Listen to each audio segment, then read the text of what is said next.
네, 반갑습니다. 경자입니다. 6월에 정말 많았던 공모주가 이제 슬슬 막바지로 달려가고 있는데요. 오늘 말씀드릴 종목은 이노스페이스이고 이번 주에 마지막으로 청약하는 종목입니다. 이노스페이스는 이번 주 금요일까지 청약이 진행되거든요. 그래서 오늘 청약이 마감되는 하이젠 RNM 환불금을 이 종목에 활용할 수가 있고요. 하지만 오늘 청약을 시작한 HVM과는 일정이 겹쳐 있습니다. 그리고 환불금은 다음 주 화요일에 돌려받을 수 있으니까 환불기간은 4일인 청약입니다. 그리고 상장일은 7월 2일 화요일로 예정이 되어 있는데요. 이날 단독 상장할 예정이니까 상장 일정도 무난하게 배정이 되었습니다. 자, 이 종목은 회사 이름에서도 스페이스가 들어가 있기 때문에 이름에서부터 회사의 정체성이 드러난다고 생각을 하는데요. 우주 관련된 사업을 하는 기업이거든요. 구체적으로 말씀을 드리면 위성을 우주로 쏘아 올릴 때 사용되는 발사체, 즉 로켓을 만드는 기업입니다. 이런 로켓 관련된 기술은 군사용으로 활용될 수가 있기 때문에 국가 간의 기술 수출이 금지가 되어 있거든요. 그러므로 한국도 자체적으로 기술 개발을 해 나가야 되는 입장이고, 그리고 이노스페이스는 작년에 국내에서는 민간 기업으로서 처음으로 발사를 성공을 했거든요. 그래서 발사 테스트를 성공했다는 레퍼런스를 기반으로 이번에 시장에 데뷔를 하게 됩니다. 인공위성은 크기나 중량에 따라서 사이즈를 구분해서 부르고 있다고 하는데요. 그 중에서 사이즈가 가벼운 소형위성은 통신이나 촬영 용도로 활용이 되면서 이제는 국가뿐만 아니라 민간 기업 차원에서도 많이 활용을 하고 있다고 합니다. 대표적으로는 스페이스X가 운영하는 통신 서비스 스타링크가 있는데요. 여기는 약 12,000개 위성을 쏘아 올리는 것을 목표로 한다고 하는데 IR 자료를 보니까 작년까지는 2,000개 정도 위성을 발사를 했다고 하고요. 그리고 이런 위성은 5년 정도가 지나면 수명이 다한다고 합니다.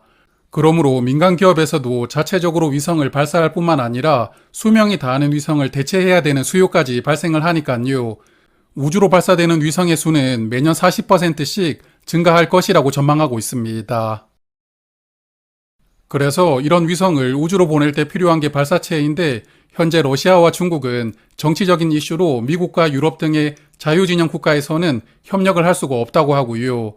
민간 기업 중에서는 미국의 스페이스X를 포함한 두 곳하고 한국의 이노스페이스 등 발사체 사업을 하는 기업이 극소수라고 합니다.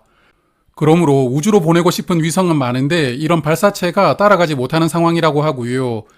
이노스페이스 같은 경우에는 시험 발사를 성공을 했다는 레퍼런스를 가지고 있기 때문에 현재 4곳과는 발사체를 공급하기로 계약이 체결되었고요.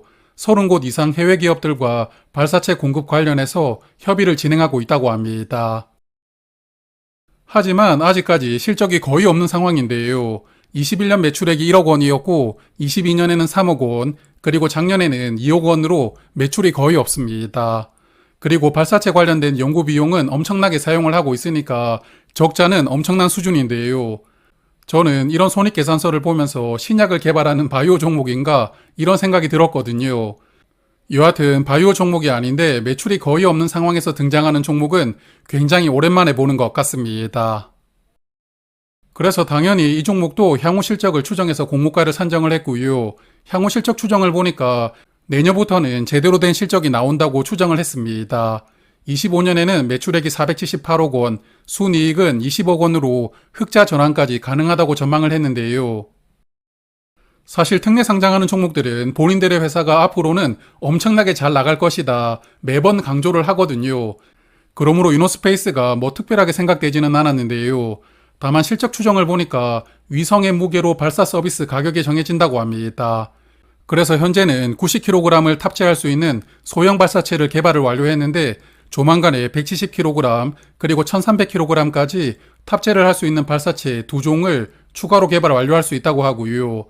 그리고 가장 작은 발사체를 한 번 쏘면 매출액이 20억 원이고 가장 큰 발사체는 한 번 쏠 때 매출액이 150억 원이 나온다고 하거든요. 그러므로 이런 세 가지 로켓이 완성되었다는 가정하에 1년에 발사를 몇 번만 하더라도 4,500억 원의 매출액을 올릴 수가 있으니까요. 발사체를 성공적으로 개발하고 실제 발사까지 잘 성공을 한다면 회사가 추정하는 매출이 아주 터무니없지는 않을 것 같다는 생각이 들었습니다. 자, 하지만 아직까지는 소형 발사체만 개발이 완료되었고 그것도 시험 발사는 성공을 했지만 실제 고객사의 위성을 탑재해서 발사하는 상업 발사는 내년에 처음 추진을 하거든요. 그러므로 이노스페이스는 아직까지 회사의 가능성만 보여주는 단계에서 시장에 대비를 한다고 생각하는데요. 그러면 이 종목에 대해서 기관 투자자들은 어떻게 생각을 했을지 수요 예측 결과부터 살펴보면서 청약 조건을 하나씩 체크를 해보겠습니다. 자, 오늘은 순서를 약간 바꾸어서 먼저 공모가부터 체크를 해볼 텐데요.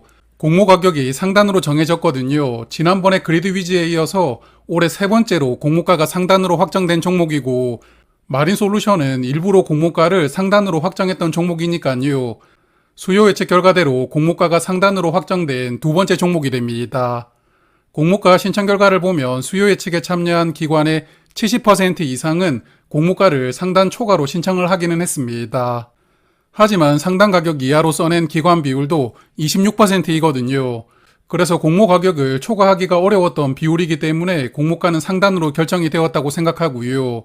이노스페이스는 이번 IPO로 576억 원을 모집하고 공모가 기준으로 시가총액은 약 4천억 원이니까 코스닥으로 상장하는 기업 중에서는 규모가 아주 큰 편에 속하는 종목입니다. 그리고 앞서 실적을 보셨겠지만 현재 매출은 없으니까요. 밸류를 비교하는 것은 생략하도록 하고 이노스페이스 관련해서 기사를 조금 찾아보았거든요. 화면 보시는 기사를 찾았는데 작년 여름에 마지막으로 투자를 받았다고 합니다. 그리고 이 당시에 투자를 했던 주주들은 주당 38,000원으로 투자를 했는데 지금 시간이 1년이 되지 않았거든요. 그런데도 이 당시 가격보다 41%를 업시켜서 공모가를 책정을 한 겁니다. 그러므로 단기간에 공모 가격을 많이 높였는데 여기에다가 또 초과시키는 것은 부담스럽다고 생각했던 기관 투자자들이 일부 있었다고 생각하고요. 그리고 잠시 후에 말씀을 드리겠지만 유통 물량이 그렇게 좋은 수준이 아니거든요. 그러므로 이런 이유 때문에 공모 가격이 상단으로 결정된 것은 아니었을까 생각을 해보았습니다. 자, 하지만 수요 예측 결과는 양호하게 나왔는데요. 2159개 기관이 참여를 했으니까 최근 공모주들과 기관 수가 그렇게 차이가 나지 않습니다. 그리고 지난번에 그리드 위즈 때보다는 약 기관 수가 1000개가 더 들어왔거든요. 그러므로 이노스페이스는 기관들이 외면을 했던 종목은 아닙니다. 하지만 확약 신청 비율이 2%였거든요. 그래서 기관 투자자들 대부분은 장기간 보유하기는 부담스럽다고 생각을 하면서 청약을 신청했다고 볼 수가 있겠습니다. 우주 관련된 종목으로는 작년에 컨택이라는 종목이 있었는데요. 작년 10월에 상장했기 때문에 기억나시는 분들이 많을 겁니다. 상장일 성적이 좋지 못했는데 일단 수요 예측 결과가 저조했었고요. 또 이날 다른 종목과 함께 상장을 했었습니다. 그래서 상장일에 공모가까지 한 번도 올라오지 못하고 저조하게 마감이 되었는데요. 이노스페이스가 어떨지는 뚜껑을 열어봐야겠지만 그래도 컨택보다는 수요 예측 결과가 양호했으니까요. 일단 부정적으로 생각할 필요는 없다고 생각하는데 여하튼 조금 더 말씀을 드리면서 생각을 정리를 해보도록 하겠습니다. 그리고 의무 확약은 수량 기준으로 2% 신청이 들어왔고 건수 기준으로는 1.2%만 신청 들어왔거든요. 그러므로 최종 배정에서도 확약이 크게 늘어나기는 조금 어렵다고 생각합니다.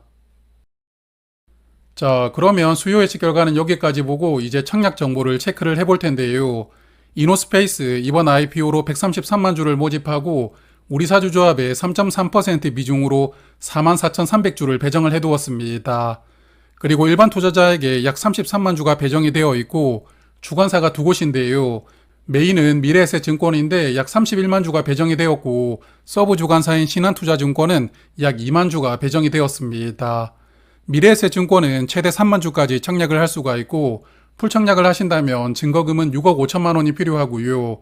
신한투자증권은 일반 청약 한도가 1200주로 적습니다. 그러므로 청약 수량이 많은 분들 미래에셋증권을 선택을 하실 테니까 아마도 경쟁률은 미래에셋증권이 높을 것이라고 예상되고요. 그리고 최소 수량은 20주로 동일한데 20주를 청약하시려면 증거금은 43만 3천 원이 필요하고요. 청약 수수료도 두 증권사는 2,000원으로 동일합니다. 그리고 상장일에 276만 주가 유통될 수가 있는데 전체 주식의 29.5% 물량이 유통되니까 유통 물량은 보통 수준이라고 생각합니다. 다만 사이즈가 큰 종목이다 보니까 공모가 기준으로 유통금액이 약 1,200억 원 정도 되거든요. 그래서 유통 물량보다는 유통금액이 조금 더 부담스럽다고 생각되고요. 그리고 상장일에 매도할 수 있는 기존 주주는 150만 주를 보유하고 있거든요. 공모주주보다 약간 더 많은 물량을 보유하게 될 것 같으니까 기존 주주가 어떻게 구성되어 있는지 체크를 해보았습니다. 상장일에 매도할 수 있는 기존 주주는 대부분 재무적 투자자로 구성이 되어 있습니다. 개인 주주가 보유한 물량이 2만 주뿐이고 나머지 148만 주를 재무적 투자자가 보유하고 있으니까요. 이 종목은 상장일에 재무적 투자자들이 조금만 역할을 해줘도 그리드위즈처럼 의외로 괜찮은 시세를 보여줄 가능성이 있습니다. 기존 주주가 보유한 물량은 많지만 그래도 대부분이 재무적 투자자로 구성이 되어 있다는 부분을 조금 기대를 걸어보고요. 그리고 스톡옵션이 있기는 하지만 행사를 내년부터 할 수 있더라고요. 상장일에 추가되는 물량이 없다는 점도 긍정적입니다. 자, 그러면 정리를 해볼 텐데요. 오늘 세 종목이 동시에 상장을 했었죠.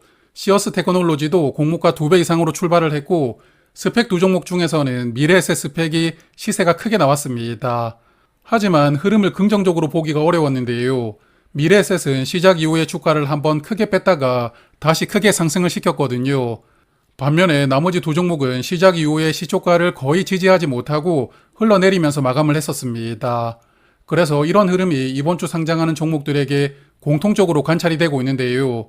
일단 금요일에 상장하는 KB스펙 흐름이 어떨지가 중요하겠지만 현재 분위기상으로는 상장일을 기다리는 수급이 조금씩 줄어들 수가 있는 분위기라고 생각합니다. 그래서 오늘 라이브에서 말씀을 드렸지만 이노스페이스는 종목에 대해서 스터디를 할 때부터 뭔가 확신이 드는 종목은 아니었습니다. 아무래도 가능성은 있지만 미래가 불확실한 종목이라고 생각이 되었거든요. 그래서 수요 예측에 의존해서 청약을 판단할 생각이었는데 요즘 분위기에서 공모가가 상단으로 확정되었다는 것 자체가 약간은 청약을 망설이게 만들어주는 것 같습니다. 하지만 2,000개가 넘는 기관이 참여했으니까 기관들에게 외면을 받았던 종목은 아니고요.